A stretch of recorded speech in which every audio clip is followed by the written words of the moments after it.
तक आ गए हैं। इन वादियों में टकरा चुके हैं हमसे मुसाफिर यूं तो कई। तो हमने तो पंडित जी को बता दिया है कि पूरे हफ्ते का भाड़ा तय हो गया। वैसे आप इतनी रियायत क्यों देते हैं? दिल ना लगाया हमने किसी से, किससे सुने यूं तो कहते हैं कई। कि ठंडे ठंडे पानी से सुबह स्नान करो ना तो दिमाग तेज हो जाता है।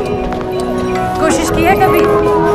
ऐसे तुम मिले हो, ऐसे तुम मिले हो, जैसे मिल रही हो